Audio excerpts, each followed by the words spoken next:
and get out. You're done. What are you gonna fire me? No! I already fired you!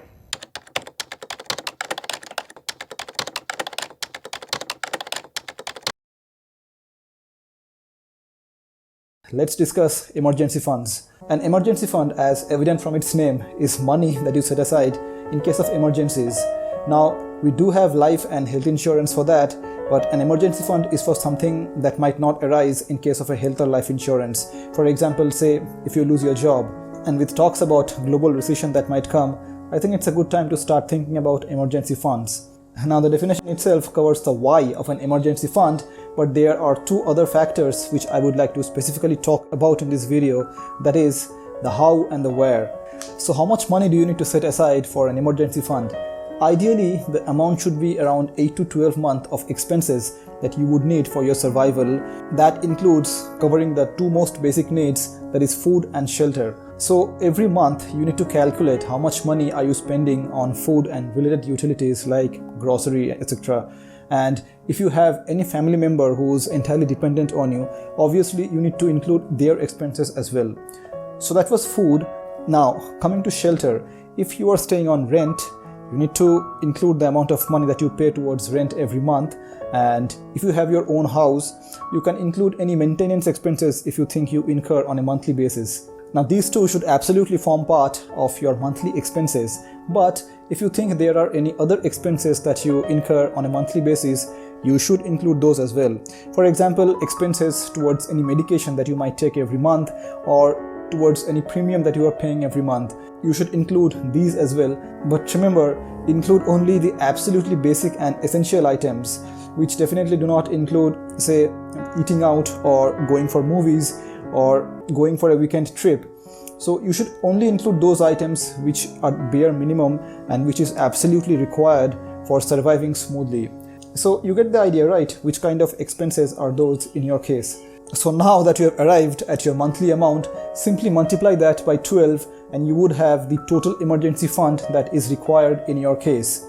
Now, how you accumulate this amount is totally up to you. So say for example, you think you have a lump sum amount that might come in your hands from, say, a maturity of an investment or from any other source. If you have this kind of amount, then you're absolutely sorted.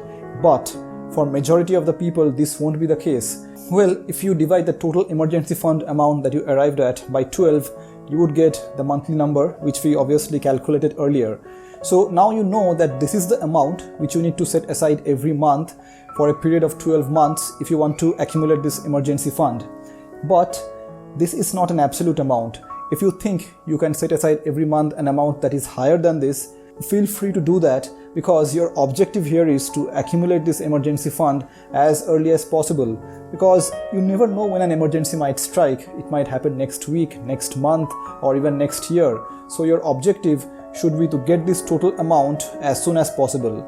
But if you think your income and expense are almost equal, that is, whatever you earn, you totally spend away and you do not have any savings, this is what I would suggest. Reanalyze the expense that you incur every month and see whether you can cut short on any of the items. For example, there are various expenses that we do which may not be absolutely required. For example, going for movies or eating out or paying for Netflix, etc.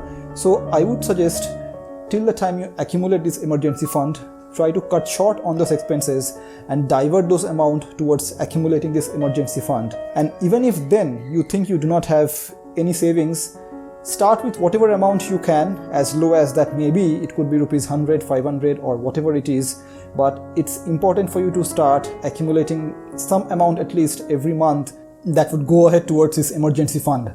Now I know this is not easy, especially if you have to set aside this money towards something that you're not exactly sure of, or even that might happen or not in the future. But then this is the nature of these things. That is the very reason why we do stuff like health insurance or life insurance. No one knows what might happen that acts as an insurance. The best way to think about these things is we need to be very much proactive and prepared, because precaution is always better than the cure that we have to endure later on.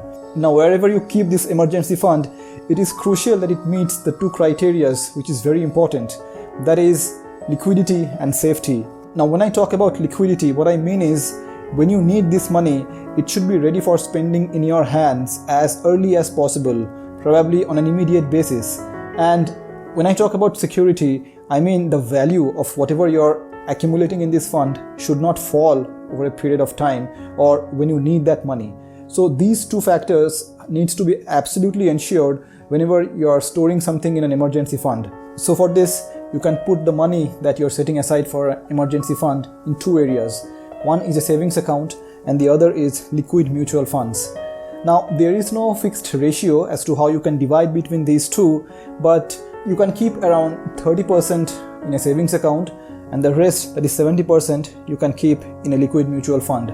So why these two and why not put the entire thing in one place? So we are including liquid mutual funds because these funds have slightly higher returns when compared to a savings account, and we are also choosing to put 30% in a savings account because when it comes to redemption in case of a liquid mutual fund, it normally takes around 1 business day for that money to get credited in your account, or if there is a holiday, the money will get credited to your account the day after the holiday.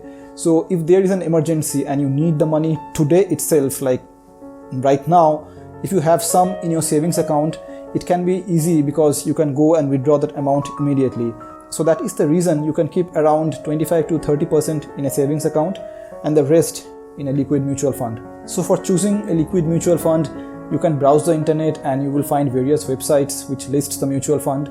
I personally use ET Money for this purpose. So if you Google search liquid mutual funds and if you go to ET Money's website, you would see them ranking these funds from top, and you can choose any from the top 5 and you can start an SIP in that particular fund. Now remember, because I talked earlier about setting aside this amount on a monthly basis, which is applicable for like majority of the people. Now the way you should do this is select that monthly amount which is applicable in your case.